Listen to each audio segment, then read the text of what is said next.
Start the video. Okay. All right, so I'm John Rafferty.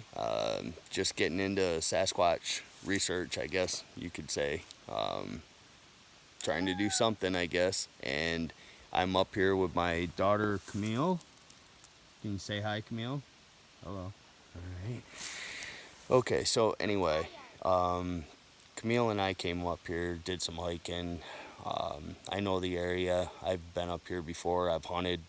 Um, So I know the area for the most part, but I've never ever, kind of paid any attention to Sasquatch.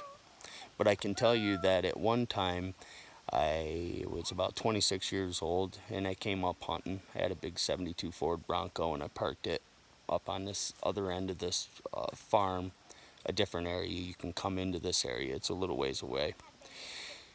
I got done. I was bow hunting and I left my tree stand up into the tree and came down and I was walking back to my truck, very stealthy. It was almost too dark to even see in order to shoot.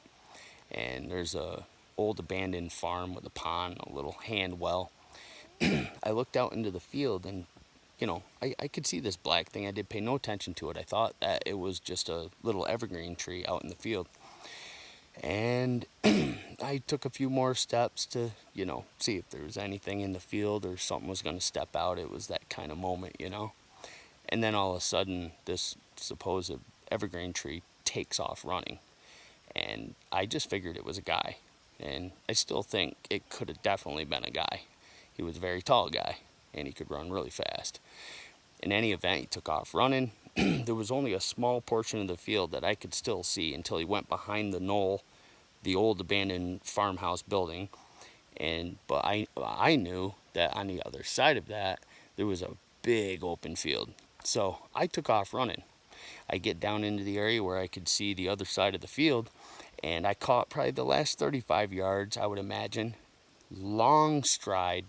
And again, now it's dark, so all I could tell is this thing was very lanky and very tall and going long strides and as hard as it could right into the forest. That's a wrap. I go back, I get into my truck. I start driving down. There was an old beaver flow. You could not get up into where I was unless you had a serious four-wheel drive truck. Where I had come up in from before, when you go through the water, you bring up the water and muck on the other side, and it would settle on the road into like a film of mud, sort of say. And I come around the corner and I look, and there's like somebody drove a 10-speed down the road. So I was like, well, that's it. Maybe there's a homeless person up here or something. I'm going down a little bit further, and I've got the headlights on high beam, and I see where the 10-speed trail goes right up into the woods to nowhere. And I was like, that's awful strange. So that's that story. Okay, years later, I'm watching some movies and getting interested in the Sasquatch phenomenon. And I come across Todd Standing's Discovering Bigfoot. And that was it for me. Very authentic, very truthful, and I'm very interested and willing to help out. So in any event, I'm up in my area, very first research area that I'm going to attempt to do.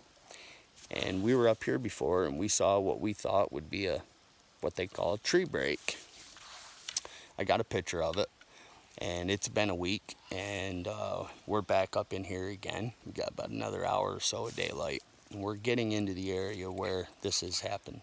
Camille, can you step over here real quick, please? Because you're standing in where I want to take a video of some stuff that's happening here. And can you please stay right there? Thanks, buddy. So in any event, this is what I want to show you, okay? Stay right there, Camille. All right. So what we have is a tree break. Can you reach up in the air, Camille? Okay, very good. I would say Camille can reach up a healthy 5 foot. So that's about 6.5 feet in the air. But what you see over here, hello, how you doing? That's actually probably about 11, 12, maybe even 13 feet in the air. Now, behind that, what we have is one at about 4.5 feet. Over here, we have another smaller one that's only about 3 feet. And then just behind that, we have another one that's about 5 foot. Okay, I do see that broken off tree in the back. But the top of that tree, I don't know if you can see it, it lays down away from where we're standing, down into the creek. So let's take a look at where these tree breaks are facing. So this one right here that's the end that's broke. It come from that tree, and it is facing this way. Okay, Camille, just a second, buddy. All right, this one that Camille is standing next to, which is broken off, is laying right there, and it is going out towards the trail. Okay.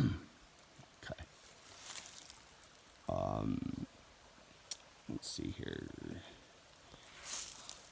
This one right here is facing towards the trail. That is this one.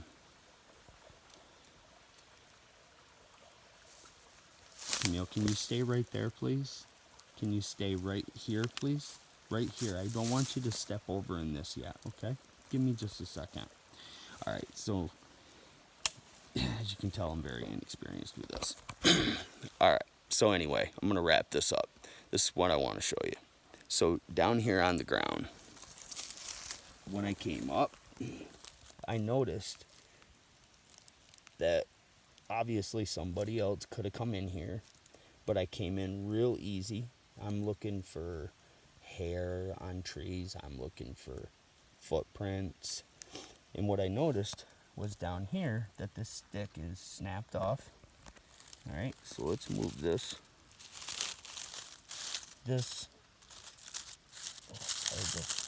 So if I move this stuff out of the way, this is the other end of that stick. And this is that it was snapped off. So something did step here. I'm not saying that's a Bigfoot track by no stretch of the matter. There's a lot of leaves growing on the ground here. So I've stepped in the leaves. I know what it looks like. I don't see any impressions on the ground. We're going to go up the trail just a little bit up here. There's another tree break that we saw last week. Was the very first one that I had seen that I had thought that could possibly be something. And then we're going to show you a cave. We'll be right back.